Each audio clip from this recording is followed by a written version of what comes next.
Jillian Ward and Eman Pacquiao magkasama sa isang serye sa Kapuso Network. And of course, magkakaroon pa po ng mga mas challenging. Sa seryeng Never Say Die, meron na nga nakaabang, The Big Guy is Here.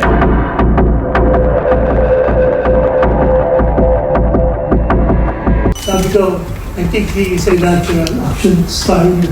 Tapos nga pumirma ni Eman Pacquiao sa Pacquiao ng kontrata sa GMA Kapuso Network. Sabi nga ng karamihan, hindi nga ito malabo magkaroon ng proyekto na talaga naman itong pinuri din ng mga staff. Bukod nga sa action artist, meron na din silang artista na talaga namang makadiyos. Kaya tuwang-tuwa ako talaga na Eman will be part of the GMA family, and isa siyang celebrity in his own right, and as an influencer, may tinatawag silang Godfluencer. At dahil nga makadiyos naman si Eman Pacquiao, sabi nga ni Attorney Gozon Valdez, hindi lang celebrity influencer kung hindi si Eman Pacquiao ay isa na ring Godfluencer. Na sobra naman itong pinapasalamat ng Kapuso Network dahil naging parte nga sa kanila si Eman Pacquiao. And I think isa siya sa magiging isang malakas na Godfluencer, hindi lang sa bansa natin, pero worldwide.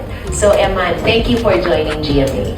Wow! Paliwanag na ni Eman, lahat ng blessings na ito ay sobra niyang papasalamat kung may kapal. Down to earth pa rin ang pagkahambal ni Eman Pacquiao. Ang pagkamakadiyos at pagkamagkumbaba ay isa sa nagustuhan ni Jillian Ward. At nung tanungin niya si Eman kung ano nga masasabi niya sa mga kabila-kabilaang batikos naman na hindi naman talaga mawala sa buhay artista. Sabi nga lang ni Eman Pacquiao, God bless sa mga bashers at good luck sa mga proyekto. Sa pagkakilig nga ng netizens, tanong ng karamihan, love team na nga ba si Eman Pacquiao at si Jillian Ward? At sa ganung bagay, wala naman diretsong sinabi ang Kapuso Network. Pero kinumpirma ito ng Kapuso Network na mapapanood na nga si Eman Pacquiao sa seryeng pinamagatang Never Say Die, nakasama nga si Jillian Ward na siya namang bida sa serye na ito. Na mas lalong kinilig ang mga netizens dahil magsasama na nga sa isang proyekto sina Eman Pacquiao at Jillian Ward, ang bagong kinagiliwan ngayon ng mga fans. Nauna na rin naman ito sinabi ni Jillian Ward kung talaga sila magkasama sa isang proyekto at yun ang paraan. Araw-araw sila magkikita at araw-araw sila magsasama.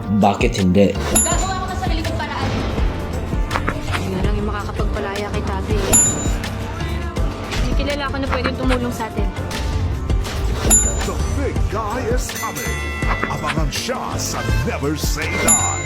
Nang dahil naman dito, talaga namang kinumpirma din ng karamihan at kinumpirma din ng lahat na ang sa likod niya sa pagsayaw ng big guy sa likod ni Jillian Ward ay si Eman Pacquiao. Nauna naman itong na-reveal na ni Jillian Ward pero marami pa rin hindi naniniwala, pero dahil dito sa tawag niya kahit sa Kapuso Network na the big guy is coming ay talaga namang sabi nila malinaw pa sa sikat ng araw.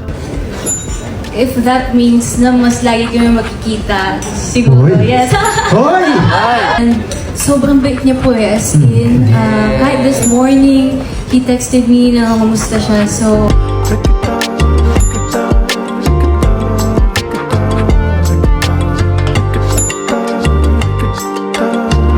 Thanks for tuning in. See you for more updates.